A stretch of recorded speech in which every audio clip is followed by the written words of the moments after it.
राम हरि नारायण हरि कृष्ण हरि हरि नदियाते बहु हरि आमार आसल हरि कारण यदि सब ईश्वरेर सृष्टि हय समस्त मानुष यदि एकई पितार सन्तान हय तो तादेर मধ্যে ছোট বড় হওয়ার কথা তাহলে এই জগতে আজকে এই যারা মতুয়া আচ্ছা কেউ দেখাতে পারবেন যে হরিচাঁদ ঠাকুর আসার আগে আমাদের ঘরের কোন একজন গোসাই ছিল যে দীক্ষা দিতে পারতো গুরু গোসাই ছিল কেন ছিল না এদের মধ্যে কি ভক্তির অভাব সততার অভাব প্রেমের অভাব কোনো কিছুর অভাব নাই হাজার হাজার বছর ধরে যারা চোখের জলে ভেসেছে এই ভূতলে হরিচাঁদ ঠাকুর আসার পরে এই 213 বছরের মধ্যে লক্ষ লক্ষ কোটি কোটি মতুয়া গোসাই হতে পারলো সাধু হতে পারলো এত আমি মনে ভাববো না কেন এর আগে একজন গোসাই হতে পারলো না একজন সাধু হতে পারলো না একজন ভক্ত হতে পারলো না তাদের দাসত্ব করতে হবে সারা জীবন ধরে আমরা দেখেছি রামায়ণে সম্মুখ সূত্রের গলা কেটে দিচ্ছে আমরা দেখেছি মহাভারতে একালব্যর আঙুল কেটে দিচ্ছে চলে যাওয়ার বলে আমরা দেখেছি নদিয়াতে মহাপ্রভু ব্রাহ্মণ কায়স্থ আর মন্দির ছাড়া কারোর হাতে প্রসাদ গ্রহণ করেন এই তো আবার হরিচাঁদ ঠাকুর তিনি সবার ভারে গেলেন এবং সবার কাছে খেলেন বললেন সবাই সমান নোরাকারে ধরা পড়ে যতজন আছে এক জাতি বলে মান্য পাবে বলে আছে এই নোরাকারে ধরা পড়া অর্থাৎ মানুষ হিসেবে যত মানুষ পৃথিবীর বুকে সবাই আমার কাছে সমান সবাই আমার সন্তান এটাই তো বিশ্ববিদ্যার কথা তাই বলছে রাম হরি নারায়ণ হরি কৃষ্ণ হরি ওই আমার নদিয়াতে গৌর হরি আসল হরি হরি কেউ তো সবাই মিলিয়ে যদি আসল না হয় সবাইকে সমানভাবে দেখতে পারে তাই তো আমরা দেখি যে আমার হরিচাঁদের বাজারে অক্ষয় চক্রবর্তী থেকে শুরু করে তিনকড়ি মিয়া থেকে শুরু করে দিক সাহেব থেকে এই সমস্ত সত্যিদের যদি একবার করে তারা কোনো জায়গায় তাদের বাধা নাই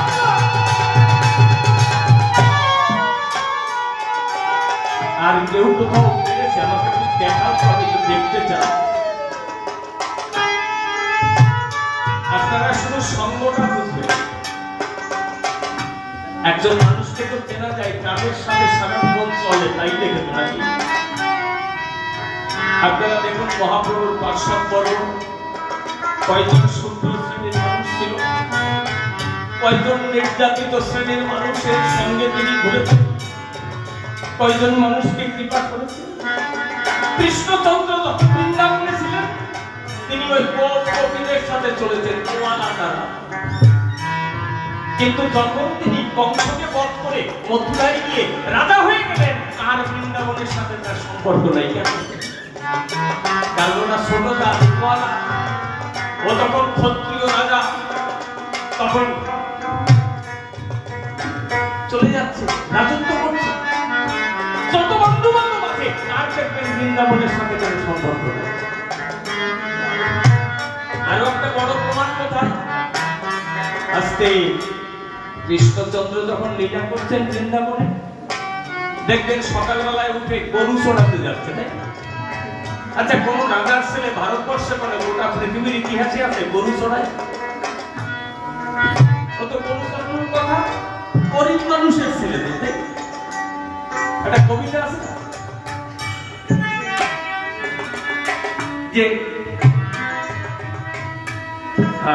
রাখাল গরুর পাল লয়ে যায় মাঠে, শিশুগণ দেয় মঠ নিজ নিজ পাঠে।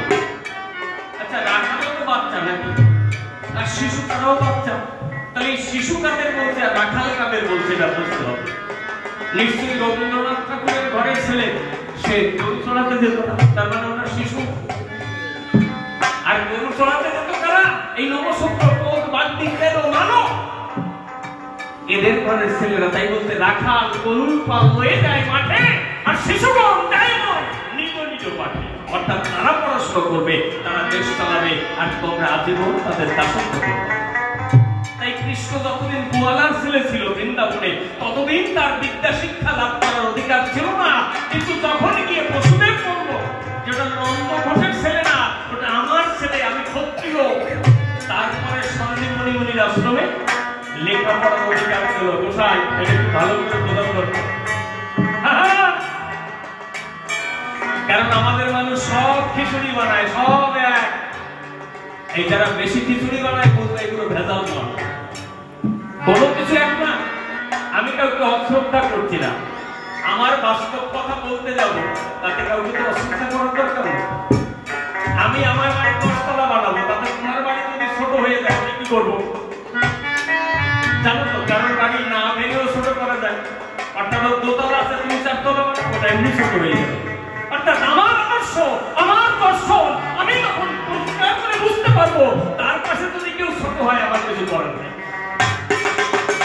কারণ হচ্ছে বিশ্বময় সমগ্র জীবের জন্য। আর যেখানে বিভেদ আছে, ভেদাভেদ আছে, যেখানে ছোট বড় আছে, অপবিত্র আছে, পবিত্র আছে, সেখানে এক হতে পারে না। তাহলে এগুলো বিজয় চন্দ্রমশাই জানতে, আর তার জন্য বললেন আমার আসল হরি। তাই তিনি বলছেন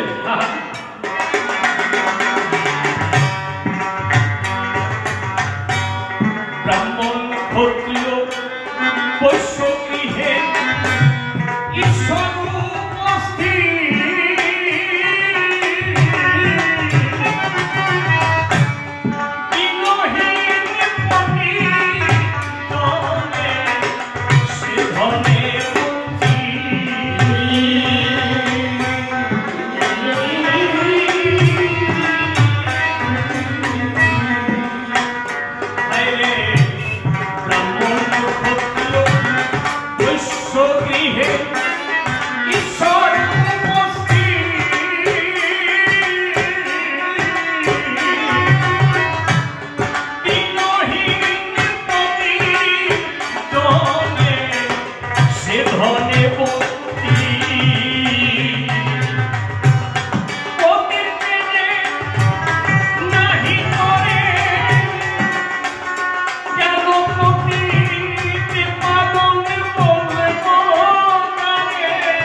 কৃষ্ণচন্দ্র ক্ষত্রিয়ের ঘরে জন্ম নিয়ে বৈশ্যকে লালিত পালিত হলেন, গৌরচন্দ্র ব্রাহ্মণের ঘরে এলেন।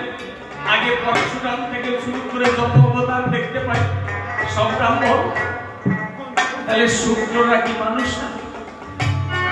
শূদ্র গৃহে কেউ আসলেন, তাই বলছেন পতিতকে যে নাহি হারে, কেন পতিত কমন বলবো না, যে পতিতদের করেনি, অর্থাৎ তাদেরকে আপন করে নিতে পারেনি, হাত ধরে টেনে বলেনি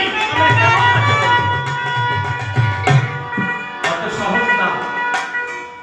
তারপরে লিখছেন এই গানটা তিনি অনেক চিন্তা ভাবনা করে লিখেছেন, সারমর্ম বলে লিখেছেন।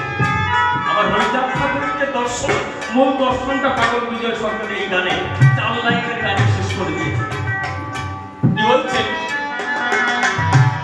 ধর্মরাজ্যে জাতকুলমান গৌরবের বিচার,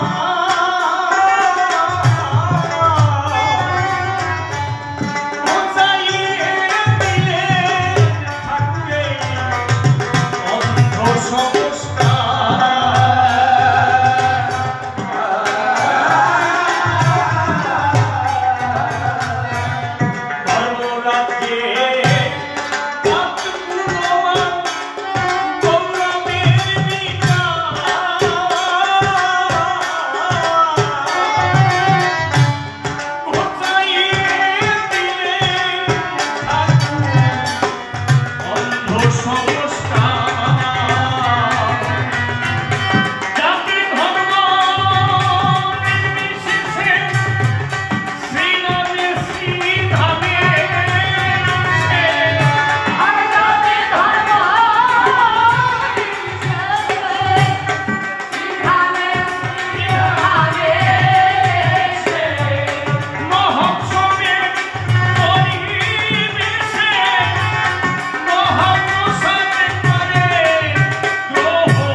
তোমার পিস্তল কেন?